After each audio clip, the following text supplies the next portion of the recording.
Cognizant to the needs of our learners, parents, and teachers, the Department of Education provided us with powerful tools for productivity that will allow us to foster critical thinking skills, problem-solving skills, communication and collaboration skills to be compassionate, responsible global citizens. Join us and discover new ideas in our series of professional development training program with the ICTS Edtech Unit and Microsoft Education Philippines. Together, we will equip our learners and empower our fellow educators for a dynamic future. Para sa bata, para sa bayan, at para sa guro. Sulong Edukalidad.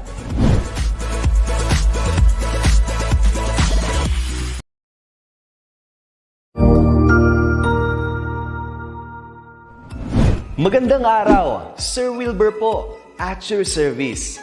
Narito ang ETUlay upang gabayan ka sa inyong pag-aaral upang lubos na maunawaan ang iba't ibang paksa o subject.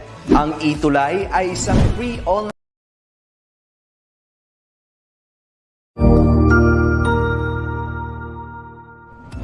Magandang araw, Sir Wilbur po, at your service. Narito ang ETUlay upang gabayan ka sa inyong pag-aaral upang lubos na maunawaan ang iba't ibang paksa o subject. Ang ETUlay ay isang free online tutorial class na pinangungunahan ng ICTS Educational Technology Unit sa pamumuno ni Undersecretary Elaine Del B. Pascua.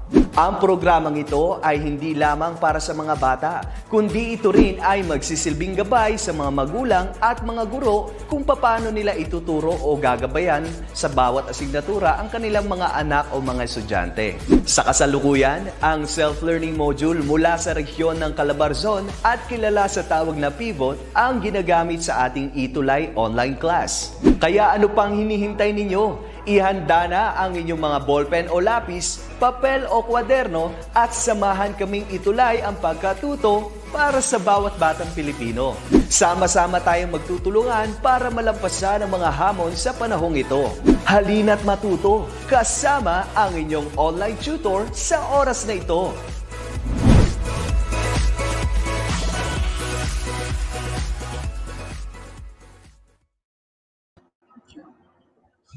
Good morning, dear students, parents, and fellow educators. So once again, we are in our Edtech ETUlay tutorial, which is business ethics. So shout out muna tayo. Okay. Nakakatuwa. Shout out kay Mary Ann Mercado, Eugenia Perez Sevilla, Maui Acosa Akub, Jenly Moreno, Anika, Giselle Katampatan, and Mency Alburo Jamie. Nakakatuwa naman kasi ang daming nanonood ngayon despite na holiday ngayon. Nakakatuwa mga dear students. Okay. So again, we are in the week 2, quarter 3 of our business ethics. Okay. So, which is core principles in business operations. Okay. So, I am your Edtech ETUlay. Again, I am your Edtech ETUlay tutor teacher, Shia. So, our Edtech ETUlay tutorial for business ethics starts at 11 o'clock in the morning and ends at 11:30 every business Friday. Okay, so let's start. Okay. So before we start, let's have the objective of our tutorial. At the end of our tutorial, you are expected to illustrate how fairness, accountability, transparency, and stewardship is observed in business and non-profit organization. Pero mag-shout out muna tayo, nakakatuwa. So, good morning sa inyong lahat. Maria Talata, Amen, Macy Bernarte, Alan Casanova, Salvador Palencia, Miriam Mercado. Okay, so wow, watching here from Taguig, from Janie Martha Altea Rodriguez. And then shout out po sa Looc Elementary School, Cardona, Rizal. from Evelyn Palino Ribamba, Lambrinto. Maraming salamat. Hello po, good morning from Santiago City, from Rowena Carrion. Shout out sa inyo. Okay. Sige. So, start na po tayo. Ayan, bago tayo mag-start, let's have the review. Okay. So, ready na ba? My dear students, ready na kayo sa ating review? Okay. So, another term for business is enterprise, firm, agency, or all of the above. Okay, sige, wait natin ang mga sagot ng ating mga dear students.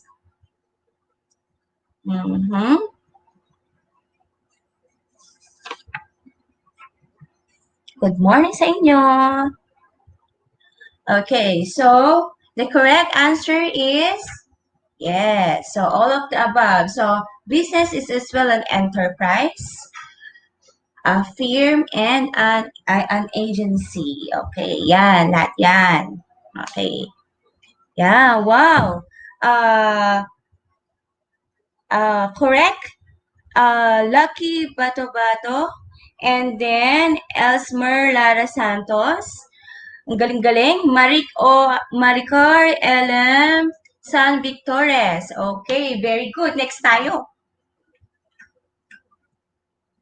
A form of business organization owned by the shareholders that has a life of up to 50 years. So, is it single proprietorship, partnership, corporation, or cooperative? Wow, very good naman mga ating mga students. Okay, so hi sa inyo. What is the correct answer for this? So the correct answer is corporation. Very good. So tamang-tama, Beverly Joy and Ramos, Anne de la Cruz de Leon, Lucky Bato-Bato. Very good naman ang ating mga students. Dalit Taroballes Navarro. Remo Santa Maria Paulino. Next tayo. A form of business organization that is owned by one individual. Single proprietorship, partnership, corporation, or cooperative. Okay, ang galing naman ng ating mga students. So, what is the correct answer for this? It's owned by one individual. Okay, very good. It's the answer is single proprietorship. A. Okay. So, sino nakatama ng sagot? June Narca, Princess Joy Riego, Ramos Santa Maria Paulino.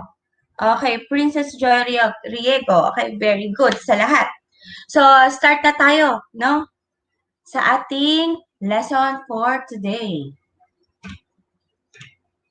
So, we have the core principles in business operations. Gagaling ng ating mga estudyante. So, we have the fairness, accountability, stewardship, and transparency. Okay, so yung fairness, accountability, stewardship, and transparency, those are the core principles in business operations. Okay, so let's start with fairness. Okay.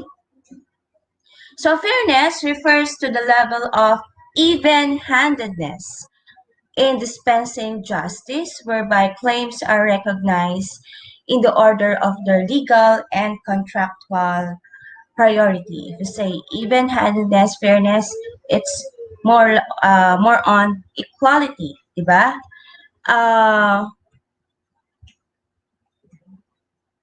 Fairness as well. Let's talk about justice. Justice means giving each person what he or she deserves, or in more traditional terms, giving each person his or her due. So, sinasabi dito, ang principle of justice is equal should be treated equally, and unequals unequally. It's according with Aristotle. So, ano ibig sabihin yan?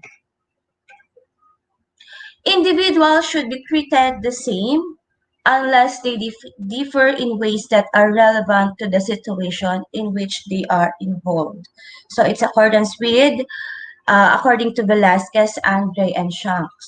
So ang fairness natin, it is most likely justice and fairness as bakit natin define ang fairness and as well justice, because justice and fairness are closely related terms that are often used today, no?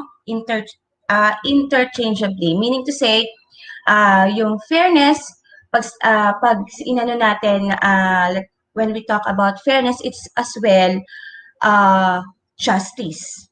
Okay? There have, however, also been more distinct understanding of the two terms. While justice usually has been used with reference to a standard of rightness, fairness often has been used with regard to an ability to judge without reference to one's feelings or interest. Fairness has also been used to refer to the ability to make judgments that are not overly general, but that are concrete and specific to a particular case. Most likely, if we talk about fairness and justice, more on equality, no? So, let's have the different kinds of justice.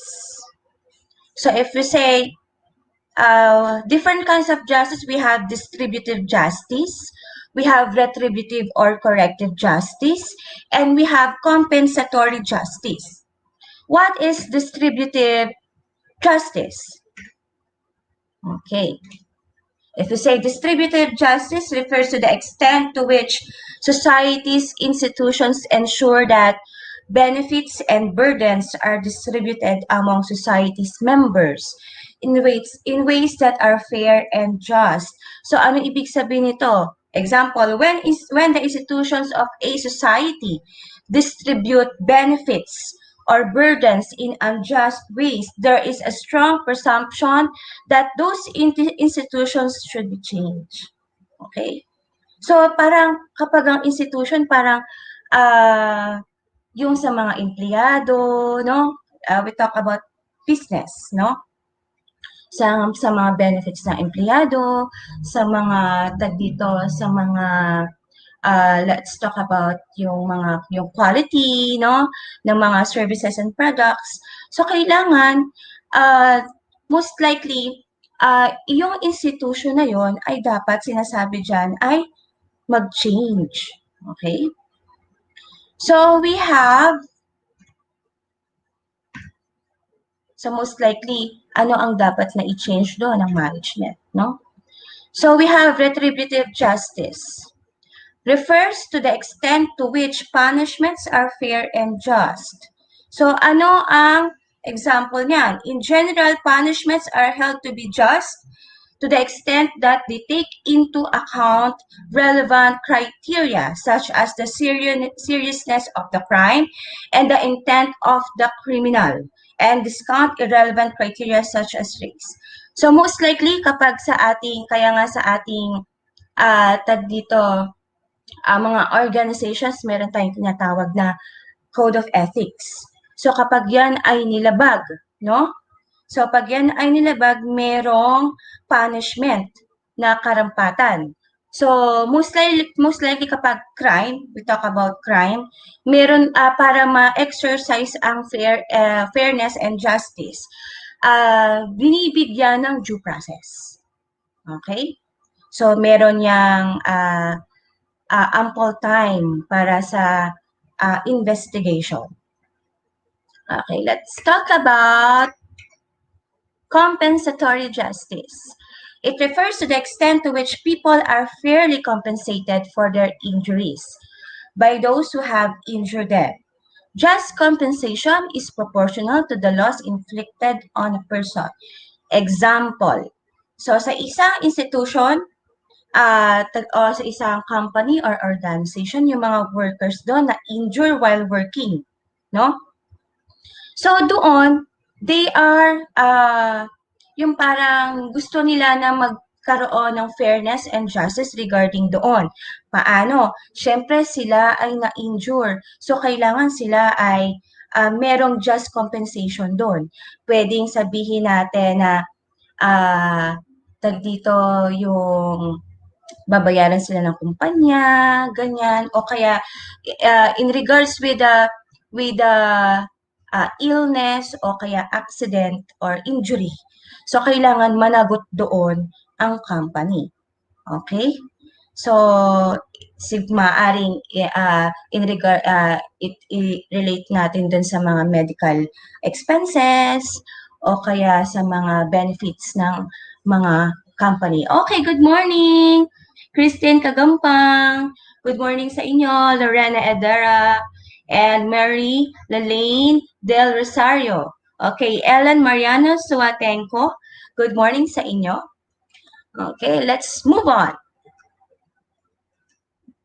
We have accountability. Okay. So, if we say accountability, it is the obligation. Okay.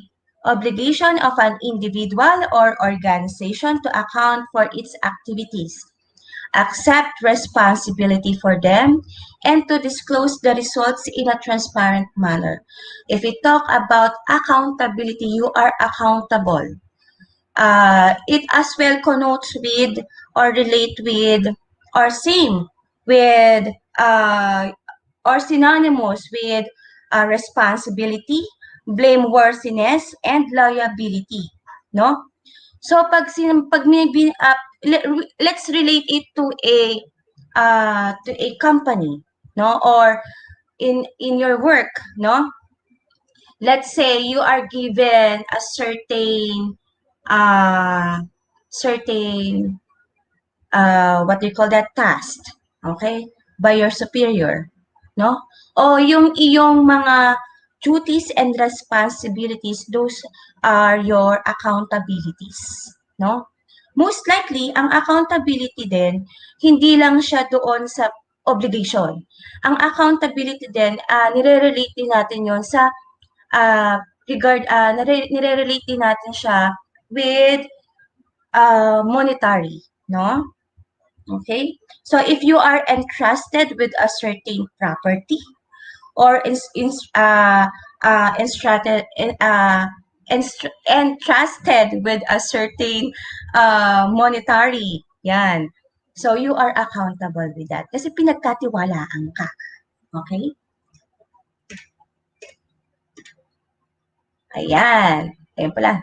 It also includes a responsibility for money or other entrusted property and synonymously with responsibility, blameworthiness, and liability.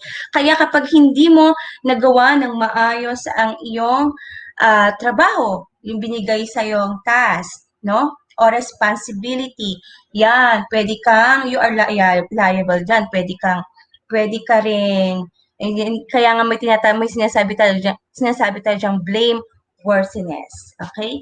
So, good morning, Madeline Jacinto, and Amalia Caballero. Reynaldo Partido, blessed morning, watching from Etchaga East Central School. And from Galura Corpus, good morning po, viewing from Pampanga. Yan.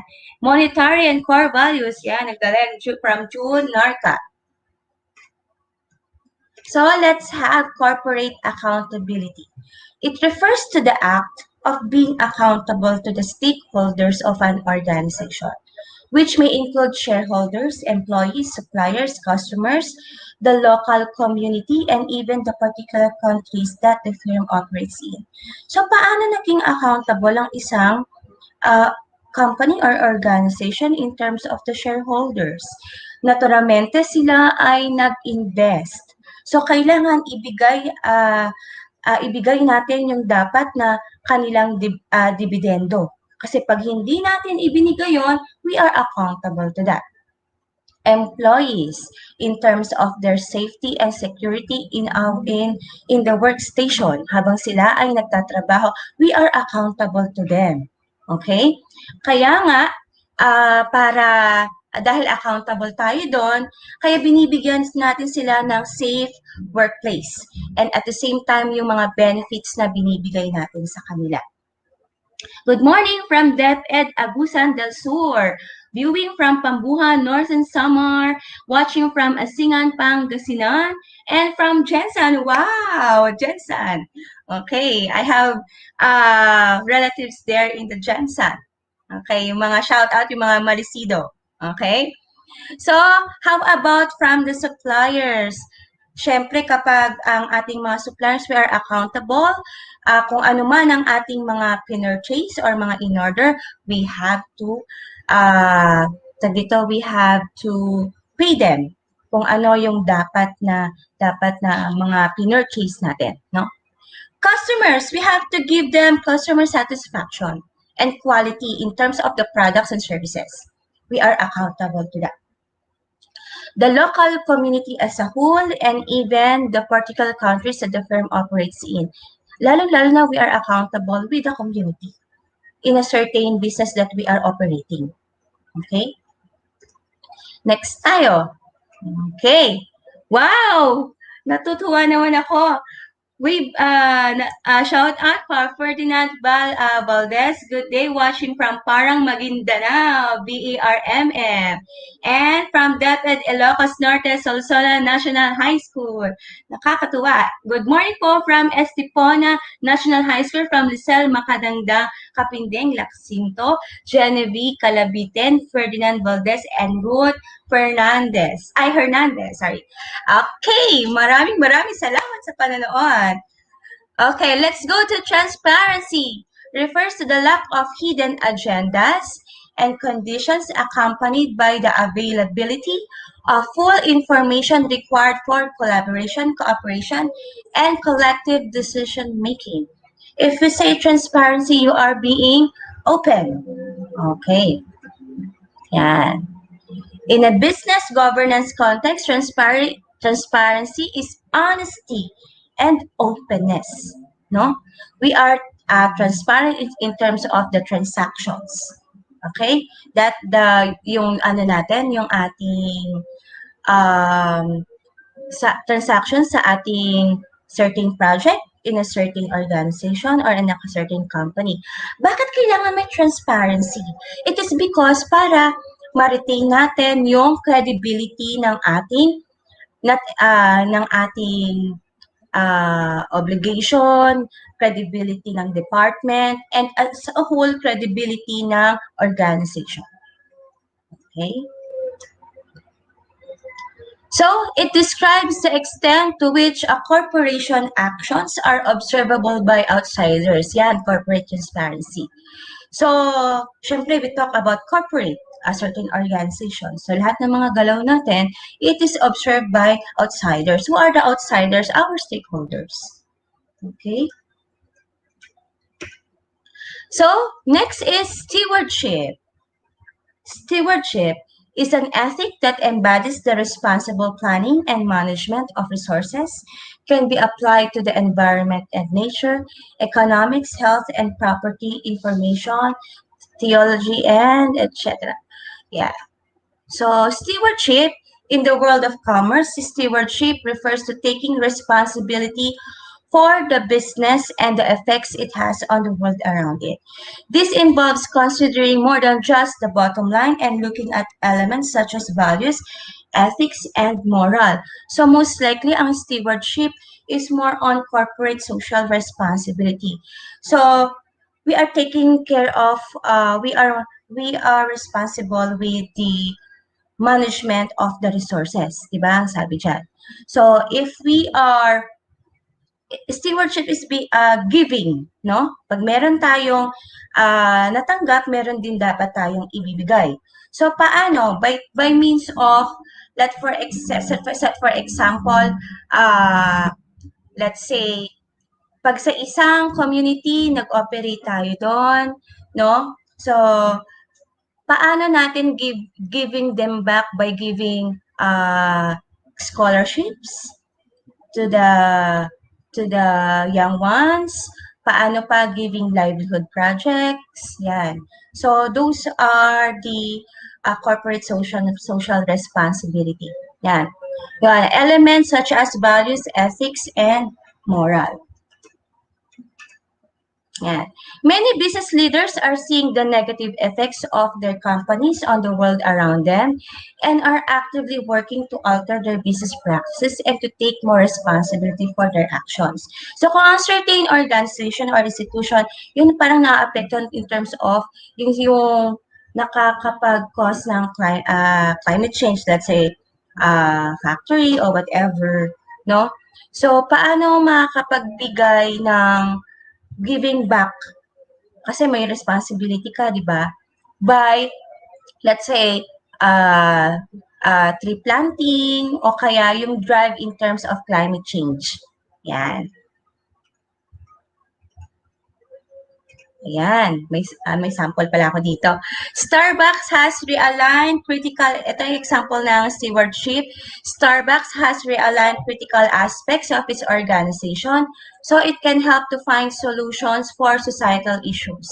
This includes encouraging customers and employees to get involved with local community programs, providing clean water to children in developing countries, and providing grants to youth leadership program. So from Mercy Alfred, I saw testimonies of how Mrs. Lorenza Martinez has helped people to recover their losses. I basically decided to give it a try with just a little amount. It was so amazing and everything works out. Those people have said and now it still came back to test. Wow. Yeah, that's one way of stewardship. Yeah. Okay. So, next tayo. We have environmental stewardship for some business focusing on changing their business practices to include more sustainable and environmental friendly initiatives is key driving force of their brand. So, for example, yung drive ng climate change, tree planting, regarding dun paano masolusyon ng mga water pollution, ganyan. Yan, mga example. Unilever has stated that its mission is to decouple its environmental impact from its growth. It is working to alter its manufacturing processes so it can further reduce greenhouse gas emissions, water abstraction, and total waste. So those are the examples of stewardship. Ayan. Yung service-oriented stewardship naman, businesses needed to establish agreed-upon codes of conduct and communicate the importance of these rules to all of their employees. Okay, so that is the example of service-oriented stewardship. Okay. Yeah. So let's have a quiz. Okay, ready na tayo? So we have again, let's wrap up. We have four what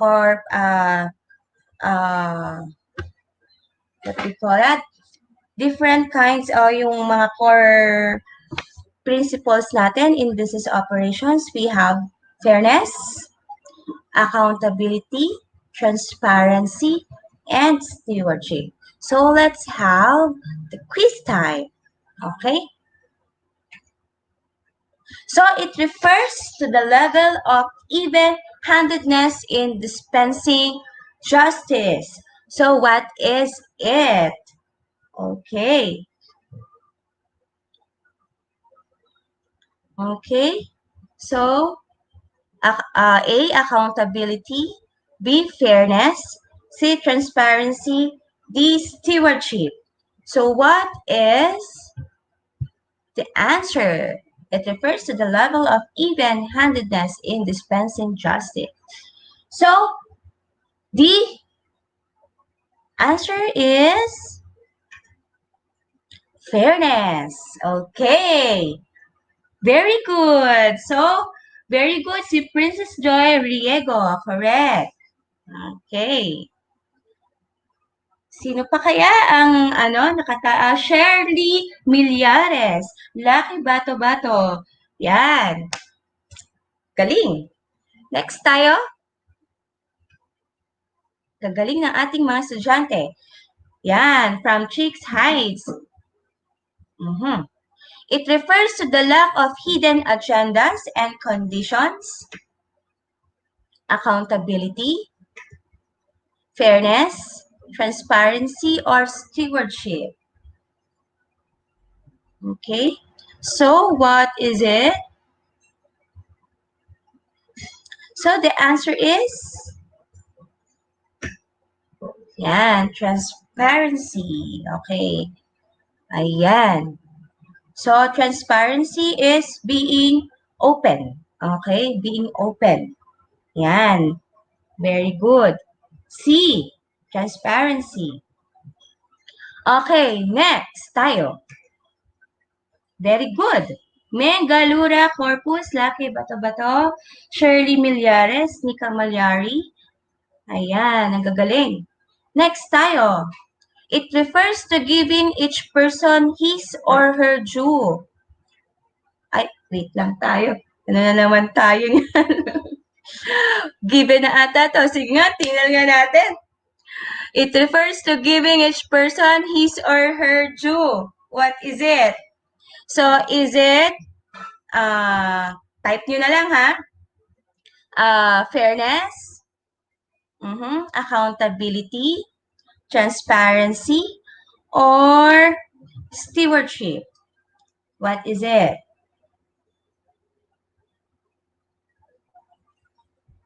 Okay. Ayan. May nagsagot ng justice. Ayan. Sige nga. It refers to giving each person his or her due. Accountability. May nagsagot ng accountability. Ayan. Sige. Check natin.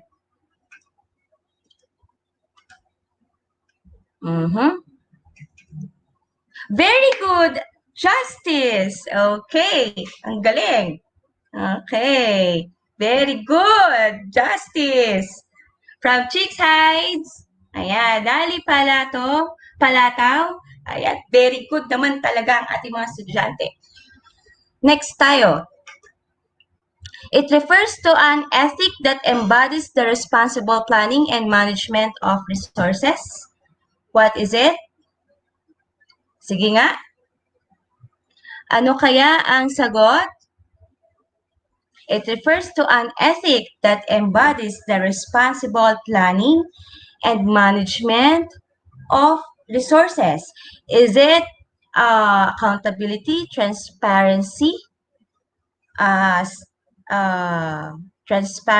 stewardship, or justice, responsibility? Ano pa? Type nyo na lang ang sagot. Again, fairness, justice, accountability, okay, stewardship. So the answer is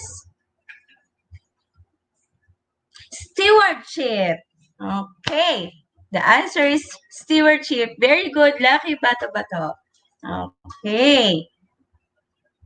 Yan, ang galing. Diba?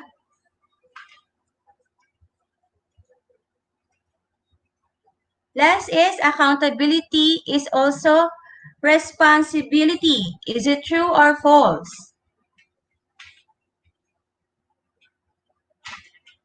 Accountability is responsibility. True or false? Okay, the answer is true. Very good. Okay, ang galing. From Nali Palataw, Nunez, Princess Shirley, ayan. Nika Malyari, Lucky Bato-Bato. Okay, very good. Okay, ang galing ng ating mga estudyante. Maraming salamat sa panonood. Watch and learn tayo, no? Okay, once again, this is your tutor, Sheila May, for your Edtech, ETUlay, business ethics. So every Friday, every Friday at 11 o'clock to 11:30. Mhm. And as well, shout out sa aking school, which is Santa Elena High School Division of Marikina City, and sa May Avengers, okay, ETU, and sa inyo lahat, dear students, parents, and teachers, maraming salamat sa inyo. Yes, recorded ito. You can watch it again in our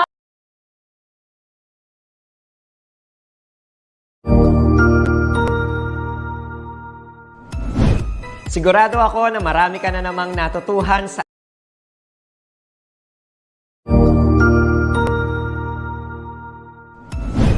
Sigurado ako na marami ka na namang natutuhan sa ating ETUlay tutorial session ngayong araw. Tandaan, ito ay hindi lamang para sa ating mga mag-aaral, kundi pati rin sa ating mga minamahal na guro at mga magulang na kaagapay natin para maituloy ang pagkatuto sa kabila ng nararanasang pandemya. Patuloy ding sumubaybay sa DepEd TV para sa mga araling ginawang video episodes. Mapapanood ito mula Lunes hanggang Sabado, alas 7 ng umaga hanggang alas 7 ng gabi sa inyong mga telebisyon. Abangan sa Lunes mula 1:00 ng tanghali ang iba pang aralin sa ating ETUlay free online tutorial session sa Science. I-like and subscribe at manatiling nakasubaybay sa ating ETUlay tutorial session sa DepEd Edtech Unit FB page at Educational Technology Unit channel sa YouTube at sa DepEd Tayo at DepEd Philippines social media accounts. Paalam!